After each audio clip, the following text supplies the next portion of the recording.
This is Cruise Radio. Now more than ever, you should consider trip insurance for any kind of trip you take, not just cruises. Get a free quote at tripinsurance.com. Broadcasting from the tripinsurance.com studios in Jacksonville, Florida.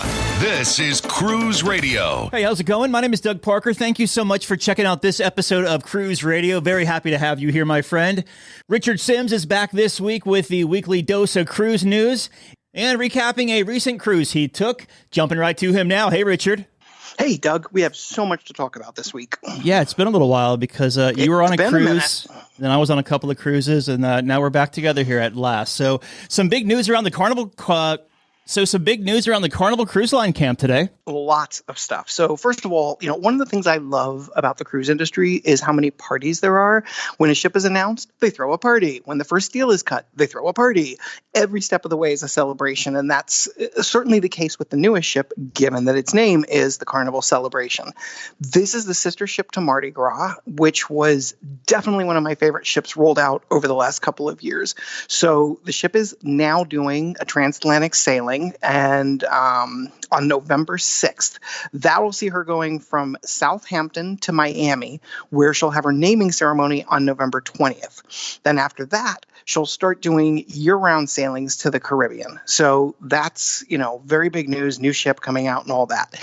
At the same time, they also released some news that probably isn't going to be quite as festive for many cruisers, and that is they have said that thanks to, some of the increases in prices that they're seeing and some supply chain issues and things like that, they're having to deal with some price increases. So, for example, the steakhouse is going to go from $42 to $48.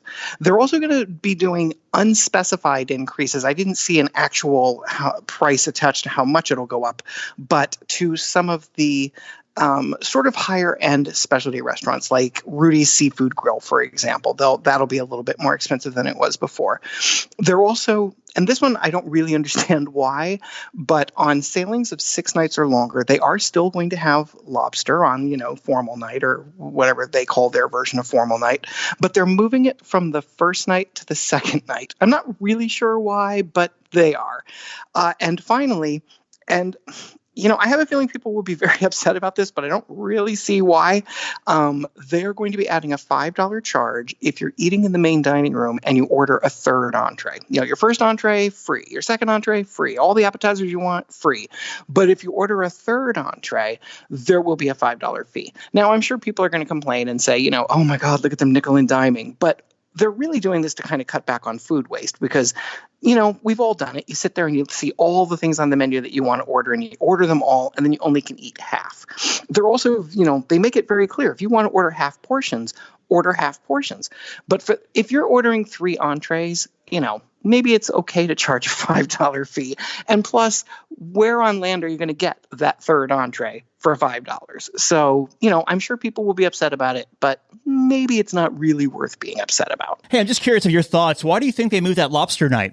That's a really good question, and I honestly don't know. I mean, a lot of ships offer on the first night, they offer specialties, like on Norwegian. If you eat in a specialty restaurant on the first night, you get a bottle of wine. And I don't know anything. I can't think of anything in the Carnival universe that would prompt them to say, we're going to move it to the second night. Do you have any thoughts? So I just have a thought, and it's probably wrong. I don't know, but my guess would be that during the voyage, as people start spending money, they start taking their gratuities off the bill. They may have gambled too much or whatever, and they want that $100 back or whatever. Well, when those people do that, a lot of them are ashamed to go to the main dining room because the staff knows you did that, like your server does. And so that's why the dining rooms aren't that busy on the very last night of the cruise either, because people are taking their tips off and their gratuities off. So I'm thinking they have enough data showing, and I could be way off, but they have enough data showing that not as many people are going to go to that second formal night because everyone dresses up only one time and then they don't come back. So it's really two different angles there. That's insane to me. I mean, first of all, I just don't understand people taking off the gratuities. I never have. I just, it's one of the reasons I think cruise lines really should just roll them all into the price so that you can't do that. But it also just is crazy to me. I never knew that people don't go to the main. I didn't know that the staff knew, for one thing. I had no idea that they knew. That's fascinating and a topic that we will get into another time. So now we'll talk about Icon of the Seas. The big reveal was last week or 2 weeks ago, and it's going to be a pretty big ship. Huge. Well, of course, it's going to be the biggest in the world because, as we've discussed before, for years now, whenever Royal Caribbean introduces a new ship, they make it just a little bit bigger so that they can get all the press that goes with, look, the biggest ship in the world. And already it's working. You can see it everywhere. They will be, interestingly, a couple years from now, they will be introducing a ship that's smaller. Not small by any standards, but they will not be able to use the biggest ship in the world for that ship. But anyway, talking about Icon of the Seas, if you want to sail on the maiden voyage of this ship, which is coming out in January of 2024, you need to know a couple of things. First, if you don't move fast, you're going to be out of luck because even though the ship's not sailing until January of 2024, its staterooms are selling like proverbial hotcakes. Second, you're going to pay a pretty penny because the prices are really high. One of the suites that they introduced, this gorgeous suite with every amenity you could possibly imagine is, what was it, like $35,000 a person or something like that? $39,000. $39,000. For $39,000 a person, I can't even imagine what they should be doing for me. The ship is going to hold 56,000 or 5,600. 56,000 would be a lot. 5,610 guests. And it's going to introduce some new neighborhoods, which have some very, very cool stuff. For example, one of them will be Thrill Island. And the centerpiece of this is going to be something called Category 6, which is the largest water park at sea. They're also going to introduce Chill Island as a neighborhood. And you'll be able to find what's reportedly going to be the largest pool at sea. And there's also going to be a swim-up bar. Now, fun fact, I have never been in a pool on a cruise ship. I don't know why, it just doesn't interest me. But a swim-up bar, that actually could be the thing that finally gets me to go into the pool on a cruise ship. There's also Aquadome, which is really kind of cool. I'm intrigued by it. It's basically an enclosed version of the Aqua Theater, where they do the diving shows and stuff. But it includes a waterfall and a restaurant and a bar and a waterfall. I'm a sucker for a water feature. All in all, it sounds like it's going to be a pretty amazing ship. The early renderings, which you can see on the site, are just really phenomenal. So this is one to keep an eye on. So we've had some changes with testing on some cruise lines. Yeah, we're going to sum this one up really quick. Basically, protocols are gone. There's no more, whether you're vaccinated or unvaccinated, there's basically no more pre-cruise testing.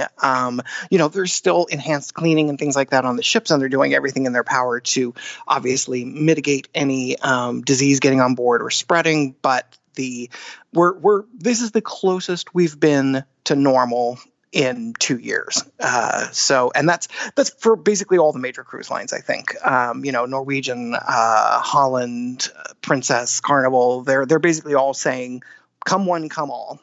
So this next story, 700 days at sea for a person is, about 2 years or so, but in dog years, 700 days is a lot. Yeah, this dog is my new hero. He's a beautiful black lab. He's 10 years old.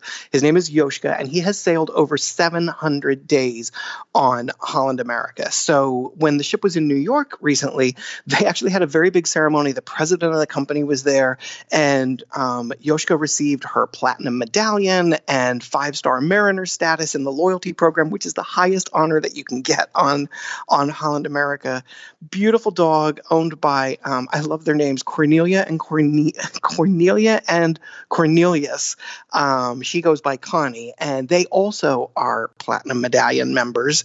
And the dog got gifts and a very special welcome and, 700 days at sea. I mean, that's for a 10-year-old dog, that's a lot. I'm very jealous. I had a chance to catch up with them when I was on board last week up in Manhattan when the ship was docked there. And I was talking to them and they were telling me that this dog has like a cult following. Anytime people see that they're going to be on a Holland America sailing, like in the Holland America groups and stuff, like their stateroom gets flooded with dog treats, dog bones, teddy bears, all kinds of stuff. And the dog is has this huge fan base out there. You know what I want to know? Where does a dog on a cruise ship do his business? On the lower deck, like on deck 3 or whatever it is that wraps around the whole ship, there's a big picture, like a massive litter box, but it has mulch and pellets in it instead. Really? Yeah. I should have known you would have the answer. Yeah, I was doing some laps on one ship recently, and I passed it. It was for a service dog. It was interesting, but yeah, congratulations to Yoska and her family there for that big milestone. She was sure a proud pup and a happy pup too. And also, Richard, I didn't know because there's always protocols you never want to touch a service dog, right? But they said when they take the harness off the dog, it's fair game. Anyone can touch it and pet it and love on it. And that dog is just one of the most happiest dogs I've ever seen. And I guess rightfully so. He's cruising for a living. Right. I mean, I kind of would like to trade places with this dog.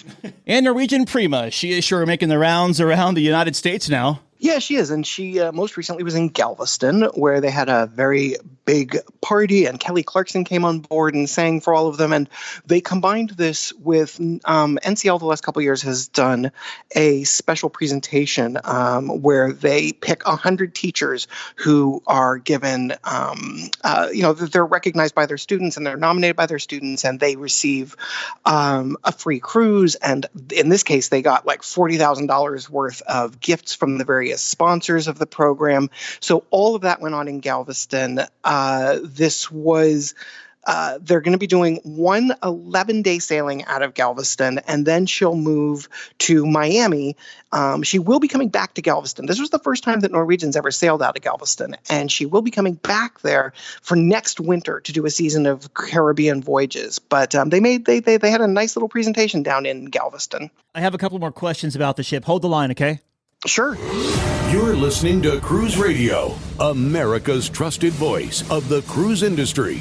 A big question we get at Cruise Radio is, how do I know if I need trip insurance? Simple answer. If you're getting on a plane, taking a road trip, or getting on a cruise ship, you need to have travel insurance. Hey, it's Doug Parker from my friends at tripinsurance.com. Not only does tripinsurance.com protect your vacation investment, but it also gives you peace of mind in case anything were to go wrong on your trip.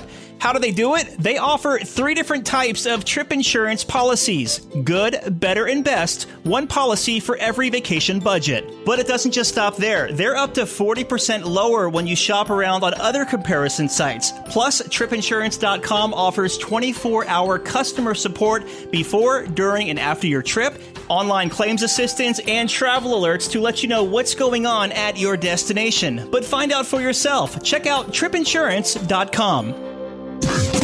Have a question or a comment for the show? Yeah! Send an email or voice memo to Doug@cruiseradio.net. So you were just talking about Prima. Of course, it's in Texas now, going over to Miami and then Port Canaveral. But you were on the very first U.S. sailing, correct?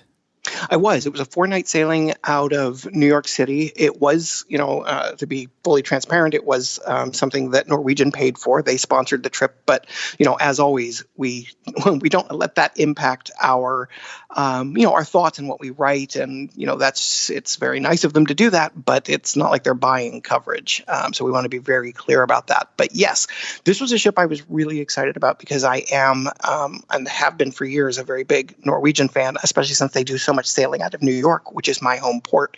So when the ship came here for just this one sailing, I was really, fortunate enough to be able to get on it and do some poking around. One of the big questions I have on this ship is the Indulge food hall. I know it's a totally new concept for NCL. How does it work? Is it a buffet?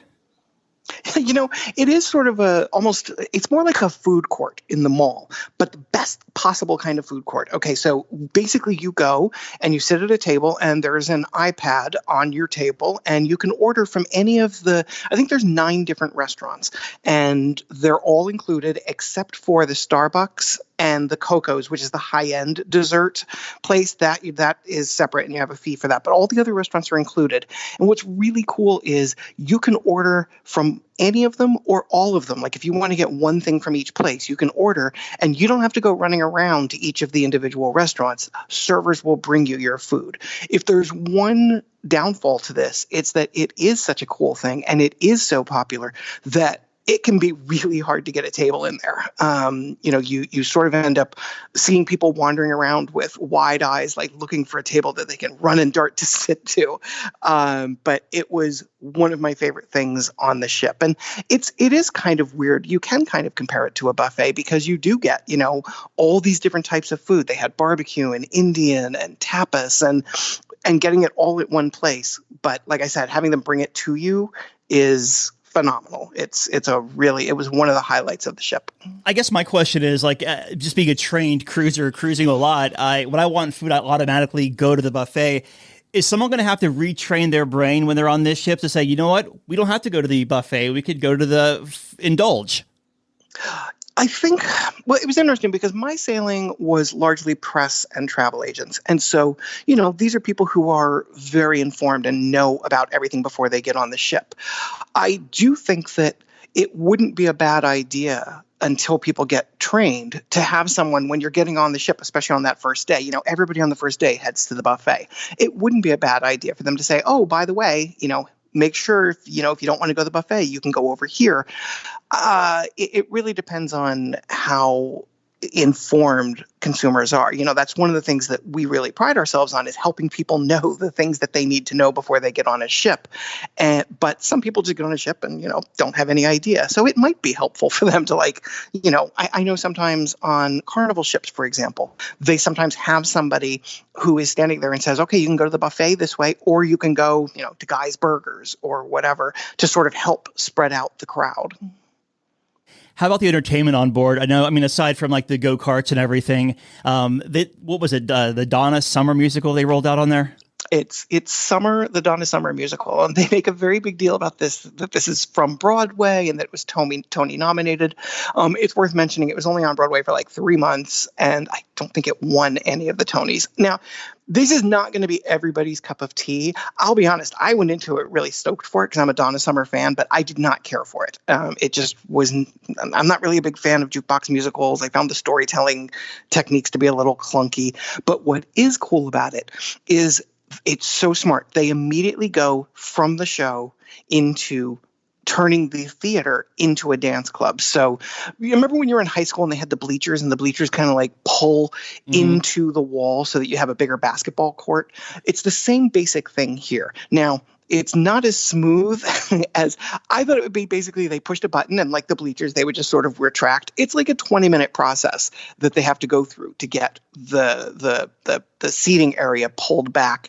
But what they do during that is they begin playing music from the 70s and 80s, which is, of course, the Donna Summer height of her popularity. And they bring you up on the actual stage and create Studio 54 there while they're setting up the main space. And then they bring everybody down back onto the floor. And they set up booths on the side. It really does look like a Studio 54 style nightclub. It's very, very fun. That is the primary entertainment. The one other thing on the ship that was very cool and a little bit divisive was they have an area up on top, up by where the Speedway is. The Speedway is 3 levels and takes up a lot of deck space. But they have an area called the Stadium, which is a bunch of games, most of which are free. They're very fun. They have ping pong, but not your conventional ping pong. It's in a barrel, and they have beer pong. They don't provide beer for you there, but I saw people bringing up beer and turning it into a beer pong table. But they also have up there both a dart room, or a series of dart rooms, really, and a mini golf. And they're both for fee. I've never seen a for fee mini golf on a ship before. And it's $10 per person per 9 holes. So if you're a family of 4 wanting to play, that's $40 right there. The bullseye darts area is a little bit cheaper because you rent what looks like a living room. It's got a couch, and you've got bar service, and there's a dartboard, an electronic dartboard, and you play darts. And that was, I think, $45 for 50 minutes for up to 6 people. So that's a little bit more reasonable. But this is definitely a case, and you notice this throughout the ship with the Galaxy Pavilion and things like that. It's definitely a case where there are a lot of things on this ship that cost extra, and that if you're traveling with a family or with kids, they are going to want to do. So that's something to keep in mind. A couple of minutes ago, you said you don't really care for Jukebox Musical. Is that PTSD from Frankie Valli snubbing you in 2018 on Bliss? It is. It is. I will never forgive him. I will never forgive them. So they need to stop with the jukebox musicals. And, it's funny because, a lot of shows like this. Norwegian does a lot of big theater shows. They did 6. They had 6 before 6 even debuted on Broadway, which I know you did not care for. I actually liked that show. And they've done Hairspray. They've done Priscilla, Queen of the Desert. They do a lot of these shows, and most of them I've really liked. But this one, like I said, it just did not appeal to me. So take us back to Norwegian Bliss. It was May of 2018. You were in the observation lounge, and Frankie Valli was there. Did you walk up to him and ask for a picture, and he just said no? Yeah, basically. He was, he's old and he was tired, I guess. And, and to make it even worse, I'm not going to drop names or anything, but you can look it up if you want. The cruise director on that particular cruise, who I was a very big fan of, was also a little standoffish. So I was not highly impressed with with what went down in the observation lounge on that trip. And thank you for bringing it up.